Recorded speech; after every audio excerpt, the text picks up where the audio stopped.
The dog had not eaten in 4 days. That was the first thing Corporal Yannick Boudreau told the vet when he brought Ghost in. Not that the Belgian Malinois had bitten through a restraint strap.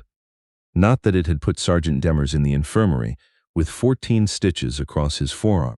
Not that the entire K9 unit at CFB Valcartier had quietly agreed that something was deeply, irreparably wrong with the animal. No. The first thing Boudreau said was about the food, because that detail bothered him most and he couldn't explain why. Ghost had been one of the finest working dogs the Canadian forces had ever produced. 4 combat deployments, Latvia, Mali, 2 rotations in the Middle East. The dog had cleared buildings that grown men refused to enter. It had tracked a missing soldier through 40 kilometers of brush in northern Quebec during a winter exercise when the temperature dropped to -31. Its handler, a man everyone at the base simply called Warrant, had never once needed to raise his voice with it. Ghost responded to the faintest gesture, the quietest word, as though the two of them shared a private language that no regulation manual had ever tried to codify. Then Warrant was gone. The official paperwork said medical discharge. No further details were circulated. One morning his gear was in the locker room and the next morning it wasn't, and Ghost had been handed over to Boudreau with a 1-page transition document and a note that said the dog had been cleared for continued service. That note turned out to be optimistic, at best. The first week, Ghost simply refused commands it had obeyed without hesitation for 5 years. Sit, stay, seek. The dog would look at Boudreau with something that was not confusion but almost seemed like contempt, a flat, measuring stare as though Boudreau were a stranger who had walked into the wrong house and didn't know it yet. The second week, the refusals became something else. Ghost began lunging at trainers it had worked alongside for years. It knocked over a kennel tech who had done nothing more threatening than reach for the water bowl. By the third week, Lieutenant Colonel Seguin, the base veterinarian, had recommended psychological evaluation for the animal, a recommendation that made 2 of the younger handlers laugh until they realized she wasn't joking.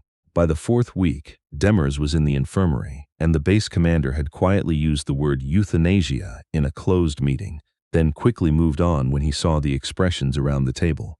Boudreau was 26 years old. He had trained for 18 months to handle Ghost. He had read every file, memorized every command, studied footage of Warrant working the dog until he could have described the sessions frame by frame. And he was failing. Not slowly, not ambiguously. He was failing in the way that leaves no room for interpretation. Ghost did not trust him. Ghost did not trust anyone. And with each passing day, the silence in the kennel where the dog spent its nights felt less like a troubled animal and more like a locked room. He didn't know where Warrant had gone. Nobody did, or nobody was saying. The discharge had been quiet in the way that certain discharges are quiet. The kind that come after 22 years of service and a series of operational decisions that the chain of command officially endorsed and unofficially preferred not to discuss. The man had simply stopped existing inside the military structure, which, to Ghost, was probably indistinguishable from dying. It was Seguin who first mentioned the name. She had been reviewing Ghost's intake records, original training logs, early performance notes, when she found a reference to a civilian trainer who had consulted on the dog's early conditioning work back before Ghost was formally entered into the K9 program. The name in the file was listed without rank. No affiliation, no service number. Just a name and a town, Clarence, Rockland, Ontario. She mentioned it to Boudreau in passing, the way you mention something that probably doesn't matter. He wrote it down anyway. The man's name was Everett. Clarence Rockland sat about 40 minutes east of Ottawa, along the Ottawa River, past the point where the city's architecture softened into hobby farms and woodlots and long flat fields that went gray in November. It was not the kind of place anyone drove to accidentally. Boudreau made the trip on a Thursday in his personal vehicle, without filing any official notification, which he would later describe as either the best or worst professional decision he had ever made, depending on who was asking. He had an address, barely. What the file had listed was the name of a rural road and a box number at the local post office, and a 4-year-old phone number that rang 7 times and went to a voicemail that had never been set up. He drove the road twice before he spotted the property. It was not a farm in the dramatic sense. There was a small wood frame house, a pole barn with a rusted tin roof, a kitchen garden that had been properly put to bed for the season under a layer of straw mulch. A stack of split birch beside the front step, done neatly, the way a person does it when they've stacked wood every fall for decades and no longer think about the motion.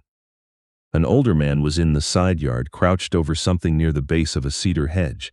He didn't look up when Boudreau pulled in. He was wearing canvas work pants and a wool shirt in a dark green plaid, and he had the kind of hands you notice, large, deliberate, the knuckles of someone who had used them for a very long time for purposes that had nothing to do with keyboards. Boudreau got out of the truck. The man still didn't look up. "You're Everett?" Boudreau said. "That's on the mailbox," the man said. He was trimming back a section of the hedge with a small pair of bypass pruners, not the aggressive hacking of someone trying to finish a task, the patient, precise cutting of someone who had nowhere else to be. He was somewhere in his late 60s, maybe older. It was difficult to tell precisely. His face had the weathered quality of someone who had spent considerable time in environments that were not gentle, but his movements were unhurried to the point of being almost meditative. Boudreau told him where he was from.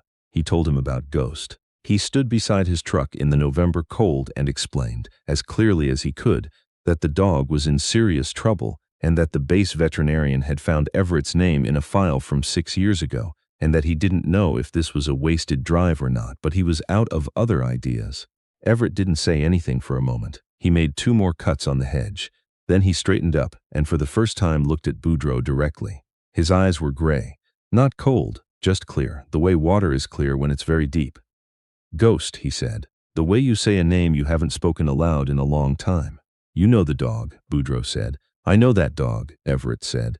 And then he was quiet again for a moment, and Boudreau had the strange sensation that the older man was running a kind of internal calculation. Not about whether to help, but about something else entirely, something more complicated. How long since he was separated from his handler? 7 weeks. Everett turned and walked toward the barn without another word. Boudreau stood where he was, uncertain. Then he heard the man's voice from inside the barn, not raised, just carrying, "You drove 4 hours. Come in out of the cold." Inside the barn, which was warmer than it had any right to be, Everett had a wood stove going and a workbench along one wall where he appeared to be in the middle of repairing a section of fencing. There were tools hung in careful order on a pegboard. There was a camp chair that he gestured Boudreau toward without ceremony, and then he stood at the workbench with his back half turned and asked questions. He asked them the way an experienced interviewer asks questions. Not quickly, not with apparent urgency, but with a quality of attention that made Boudreau feel that his answers were being weighed and catalogued. He asked about Ghost's behavior patterns. He asked whether the aggression was targeted or generalized. He asked whether the dog still responded to any vocal cues, and when Boudreau said there was one, a low, sustained whistle that Warrant had apparently used, Everett asked him to demonstrate it. Boudreau whistled it, feeling slightly ridiculous. Everett nodded once. "He's not broken," Everett said. "The dog isn't broken. He's grieving." Boudreau said he understood that. "You understand the word," Everett said without unkindness. "That's different from understanding what it looks like in an animal that has no framework for it. Ghost has never not had a handler. He was paired at 14 months old. Everything he knows about the world, what's safe, what's threatening, what means go and what means stop, it all ran through one person. That person is gone. From Ghost's perspective, the world stopped making sense 7 weeks ago and hasn't started again." He picked up a length of wire and began working it into a tensioner. "He's not attacking people because he's dangerous. He's attacking people because he's trying to find the perimeter of a world that no longer has one." Boudreau asked if that could be fixed. Everett was quiet for a long moment. Outside, the wind had picked up and was making a low sound against the tin roof. "You said the vet found my name in a file," he said. "What did the file say I did?" "Civilian consultant. Early conditioning work." Everett set down the wire. He turned and looked at Boudreau with those gray eyes, and there was something in the look. Not evasion, exactly, but the careful way a person looks at you when they're deciding how much of a true thing to say. "I'll come to Valcartier," he said. "I'm not making any promises about what happens when I get there." He arrived on the following Tuesday in a mud-colored half-ton that had seen better decades. He came alone. He had a small canvas duffel that he carried into the administration building without being told where to go, which Boudreau noticed but didn't remark on. Lieutenant Colonel Seguin met him at the K9 unit and shook his hand and studied him the way she studied everything, carefully, without being obvious about it. Everett studied her back briefly and then looked past her toward the kennel building. "Is the dog aware there's a visitor on the property yet?" he asked. Seguin said yes. The handlers had reported that Ghost had begun exhibiting stress behaviors about 10 minutes ago, which was roughly when Everett's truck had come through the main gate. Everett said nothing. His expression didn't change, but Boudreaux, who was watching closely, saw the man's jaw tighten for just a moment. A brief, controlled thing, like someone absorbing a piece of news they had been expecting, but still found hard to receive. They walked to the kennel. 3 handlers were positioned at a distance that communicated professional caution. Ghost was in the run, not resting, not pacing, but standing at the far end of the enclosure with its whole body oriented toward the building entrance, rigid in the way that a wire is rigid when current is running through it. Everett stopped at the gate. He did not go in. He stood with his hands at his sides and looked at the dog. Ghost looked back at him. The sound the dog made was not a bark. It was not a whine. It was something in between, low, broken, involuntary, the sound of an animal confronting something it cannot parse rationally, but recognizes at a level that is older and more fundamental than rationality. The sound went through the building like a draft. One of the handlers behind Boudreaux said, very quietly, "What the—" Everett crouched. He didn't reach through the gate. He didn't call out. He simply went to one knee on the concrete floor of the kennel corridor, and in that position he was no longer towering above the animal. He was level with it, reduced, available. Ghost moved, not the explosive controlled movement of a trained dog executing a command. Something else, something that looked, to every person watching, uncomfortably like running home. The dog hit the gate hard enough to rattle it, and then stood there pressing against the chain link with every part of its body it could get through the wire, and the sound it was making now was unmistakable. A continuous, urgent vocalization, high and rough and absolutely desperate, and its tail was moving in a way that seemed almost violent in its speed. Everett put his hand through the gate. Ghost pressed its muzzle into his palm and went still. The room was quiet for a long moment. Seguin, who had spent 16 years as a military veterinarian and had seen a great deal, cleared her throat. "Open the gate," she said. One of the handlers said, "Ma'am, protocol." "Open the gate," she said again. They gave him an hour inside the run. Boudreaux watched through the observation window. He had expected something demonstrative, something he could describe later, commands, corrections, the visible mechanics of reassertion. There was none of that. Everett sat on the floor of the kennel run with his back against the wall, and Ghost was in his lap, or as much of Ghost as could fit in his lap, and the man spoke in a low, continuous murmur, and the dog lay with its head pressed hard against his chest and breathed. That was all. They breathed together, the old soldier and the dog that had been coming apart without him. When Everett came out, he smelled like kennel, and his green wool shirt had dog hair across the front, and his eyes were careful, composed, but careful, in the way that careful and composed sometimes means something is being held in check by a quality of will. He told Seguin the dog was going to be fine. She asked if he'd be willing to spend time on the base over the coming weeks, assisting with the reintegration process. Everett said he didn't see why not. He said he had wood stacked and the garden was done, and there wasn't much in Clarence Rockland that couldn't wait. Seguin said there was one more thing. She asked him what he had done before the civilian consulting work. Not prying, she said, just trying to understand the context of his experience with this kind of animal. Everett looked at her for a moment. Then he looked past her, toward the kennel. "I handled dogs," he said, "in places where the work needed to get done, and it didn't matter who got the credit for doing it." He paused. "That's a careful way of saying I was in the same unit as Ghost's handler for about a decade, and I trained that dog from 8 weeks old, and when the program officially needed a civilian consultant on record, I was the name they used because it was less complicated than the alternative." Seguin absorbed this. "And Ghost remembered you. Dogs don't forget the person who taught them that the world is safe," Everett said. "They just stop trusting the world when that person's gone. It's not complicated. It's just very hard to fix from the outside."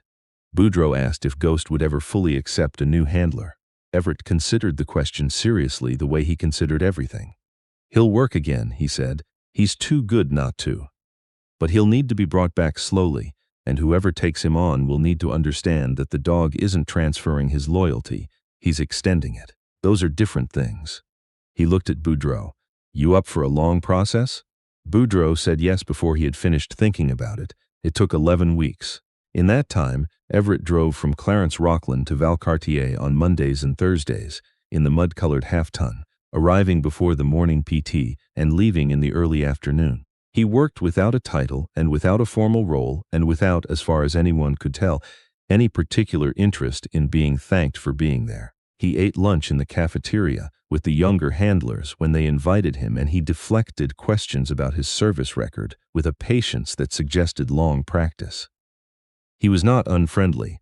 He was not warm in the easy, performative way of someone trying to make a good impression. He was simply present, steadily, reliably, in the way that certain people are present who have learned that presence itself is a form of communication.